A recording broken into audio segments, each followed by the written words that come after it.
मैं रेखा मिश्रा एक नए पाठ के साथ जिसका नाम है बच्चे काम पर जा रहे हैं, जिसके कवि हैं राजेश जोशी।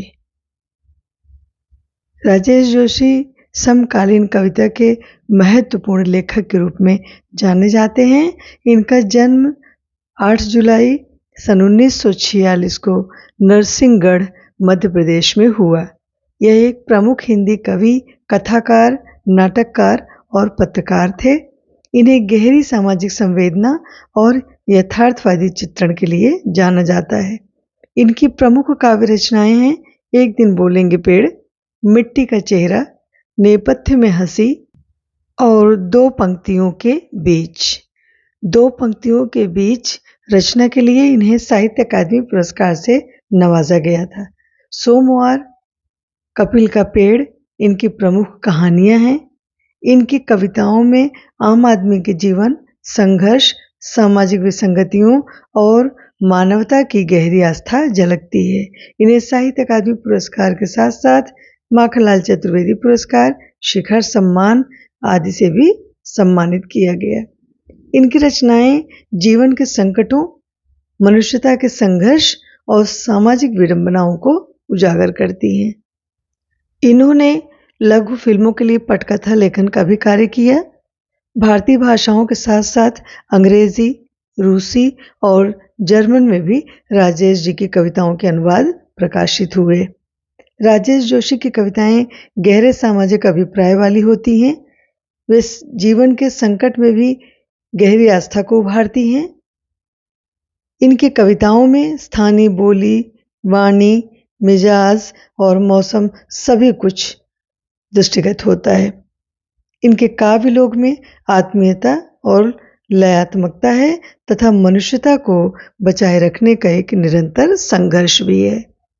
दुनिया के नष्ट होने का खतरा राजेश जोशी को जितना प्रबल दिखाई देता है, उतना ही वे जीवन की संभावनाओं की खोज के लिए भी बेचैन दिखाई देते हैं। प्रस्तुत कविता बाल श्रम पर आधारित है। इस कविता में कवि ने बाल मजदूरी के कारण बच्चों का बचपन छिन जाने की पीड़ा के प्रति पूरी संवेदना दर्शाई है। कवि जनमानस का ध्यान उस तरफ आकृष्ट करना चाहते हैं जिसके कारण नन्हे मुन्ने अपना बचपन खोते जा रहे हैं। वे शिक्षा तथा मनोरंजन से वंचित रह जा रहे हैं और उन बच्चों का बचपन बाल मजदूरी की बेबसी के नीचे दबा जा रहा है। अपने माता पिता का हाथ बटाने तथा अपने भरण पोषण की जिम्मेदारियों के बोझ तले दब जाते हैं वे। कवि कहते हैं कि इस तरह खेलने कूदने की उम्र में बच्चों का काम पर जाना आज हमारे समाज की सबसे बड़ी, या हम कह लें कि ज्वलंत समस्या है। इस कविता के माध्यम से कवि ने प्रत्येक वर्ग के लोगों को इस समस्या के प्रति जागरूक करने का प्रयास किया है। सर्वप्रथम कविता का वाचन कर लें। कोहरे से ढकी सड़क पर बच्चे काम पर जा रहे हैं। सुबह सुबह बच्चे काम पर जा रहे हैं। हमारे समय की सबसे भयानक पंक्ति है यह। भयानक इसे विवरण की तरह लिखा जाना चाहिए इसे सवाल की तरह कि बच्चे काम पर क्यों जा रहे हैं। क्या अंतरिक्ष में गिर गई हैं सारी गेंदें? क्या दीमकों ने खा लिया है सारी रंग बिरंगी किताबों को? क्या काले पहाड़ के नीचे दब गए हैं सारे खिलौने? क्या किसी भूकंप में ढह गई हैं सारे मदरसों की इमारतें? क्या सारे मैदान, सारे बगीचे, घरों के आंगन खत्म हो गए एकाएक? तो फिर बचा ही क्या इस दुनिया में? कितना भयानक होता अगर ऐसा होता। भयानक है, लेकिन इससे भी ज्यादा यह कि सारी चीजें हस्ब मामूल हैं, पर दुनिया की हजारों सड़कों से गुजरते हुए बच्चे, बहुत छोटे छोटे बच्चे काम पर जा रहे हैं। प्रस्तुत पंक्ति में उस समय का वर्णन है जब अत्यधिक ठंड का समय है, चारों तरफ कोहरा ही कोहरा छाया है, आसपास कुछ भी नजर नहीं आ रहा है, हर तरफ धुंध सी छाई है और उस कड़ाके की ठंड में अक्सर देखने को मिला कि ऐसे में छोटे छोटे बच्चे मेहनत मजदूरी करने के लिए निकल पड़े हैं। बच्चे काम पर जा रहे हैं हमारे समय की सबसे भयानक पंक्ति है यह। प्रस्तुत पंक्ति में कवि कहते हैं कि वर्तमान समय के संदर्भ में यदि हम देखें तो यह सबसे भयानक पंक्ति है। यानी वर्तमान के समय में वर्तमान समय में सबसे बड़ी समस्या है कि छोटे-छोटे बच्चों को काम पर जाना पड़ रहा है। कहने का मतलब ये है कि छोटे-छोटे बच्चे अपनी जीवनचर्या चलाने के लिए, अपना घर परिवार चलाने के लिए काम पर जाने को बाध्य हैं। भयानक इसे विवरण की तरह लिखा जाना चाहिए इसे सवाल की तरह। प्रस्तुत पंक्ति में कवि कहते हैं कि बच्चों का काम पर जाना तो अपने आप में भयानक है ही, और इसे यदि सामान्य विवरण की तरह लिख दिया जाए तो और भी भयानक है, क्योंकि विवरण के रूप में वह सामान्य सा कथन बन जाएगा जिसके प्रति कोई भी वर्ग स्वयं को उत्तरदायी नहीं मानेगा। उस पर जनमानस का ध्यान नहीं जाएगा। इसलिए कवि कहता है कि लिखा जाना चाहिए इसे सवाल की तरह कि बच्चे काम पर क्यों जा रहे हैं। यदि हम सामान्य विवरण के बजाय एक सवाल की प्रश्न की तरह लिखें तो समाज का हर व्यक्ति, चाहे वह सामान्य वर्ग का हो, प्रशासनिक वर्ग से जुड़ा हो, इसके प्रति उत्तरदायी है और यह सोचने, विचारने व चिंतन करने पर मजबूर होगा कि आखिर ऐसी कौन सी विवशता है, कौन सी मजबूरी है कि इन छोटे-छोटे बच्चों को खेलने, कूदने, पढ़ने, लिखने की उम्र में काम पर जाना पड़ रहा है। यह तो उनकी मौज मस्ती का समय होता है, लेकिन वे इन सब से पूर्णतः वंचित हैं और काम पर जाने को विवश हैं। तो इस समस्या का समाधान अवश्य निकलेगा जब हम इसे सामान्य कथन की अपेक्षा इसे प्रश्न की तरह जनमानस के बीच ले जाने का प्रयास करेंगे। क्या अंतरिक्ष से गिर गई हैं सारी गेंदें? क्या दीमकों ने खा लिया है सारी रंग बिरंगी किताबों को? क्या काले पहाड़ के नीचे दब गए हैं सारे खिलौने? इस पंक्ति के माध्यम से कवि यह बताना चाहते हैं कि जब इन छोटे-छोटे बच्चों को काम पर जाते हुए देखते हैं तो वह जनमानस से प्रश्न पूछना चाहते हैं कि छोटे-छोटे बच्चे जिन गेंदों से खेलते थे, जिन खिलौनों से खेलते हैं, वे सारे खिलौने, सारी गेंदें अंतरिक्ष में खो गई हैं क्या? जिसे इन बच्चों का बचपन मानो ढूंढ रहा है। कवि कहते हैं कि क्या दीमकों ने खा लिया है सारी रंग बिरंगी किताबों को? इन नन्हे मुन्नों की जो रंग बिरंगी पुस्तकें हैं, जो इनको लुभाती हैं, जिनके रंग बिरंगे चित्र इनके मन को प्रसन्न कर जाते हैं, जिनसे वे ज्ञानार्जन करते हैं, क्या वे किताबें दीमकों ने खा ली?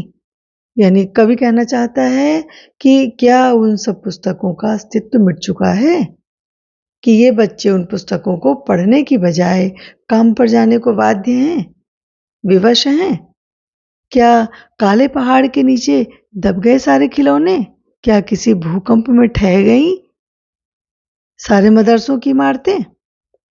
काम पर जाते हुए बच्चों को देखकर कवि का मन बार-बार संवेदना से भर उठता है, संवेदित हो उठता है। तो अपनी अभिव्यक्ति द्वारा इस कविता के माध्यम से कवि जनमानस को सोचने और विचार करने के लिए विवश करते हुए कहते हैं कि क्या वे सारे खिलौने किसी काले पहाड़ के नीचे दब गए जिन्हें वापस नहीं लाया जा सकता? क्या जिन स्कूलों में, जिन मदरसों में ये बच्चे पढ़ने के लिए जा सकते थे, क्या वे इमारतें अचानक आए किसी भूकंप में समाप्त हो गई हैं, ढह गई हैं, जो बच्चे स्कूल नहीं जा सकते हैं? आगे की पंक्तियां हैं, क्या सारे मैदान, सारे बगीचे, घरों के आंगन खत्म हो गए एकाएक? कवि कहते हैं कि सारे मैदान, बाग बगीचे, आंगन, जहां खेलते कूदते हुए, मौज मस्ती करते हुए ये बच्चे बड़े होते हैं, वे सारी जगहें अचानक खत्म हो गई। जहां जाने की अपेक्षा, खेलने कूदने की अपेक्षा इन बच्चों को काम पर जाना पड़ता है, मेहनत मजदूरी करके अपना तथा अपने परिवार का पेट चलाना भरना पड़ता है, माँ बाप का हाथ बटाना पड़ता है। इतनी छोटी सी उम्र में इतनी बड़ी जिम्मेदारियों के बोझ तले ये बच्चे दबते जा रहे हैं। कभी कहते हैं कि तो फिर बचा ही क्या है इस दुनिया में? कितना भयानक होता अगर ऐसा होता।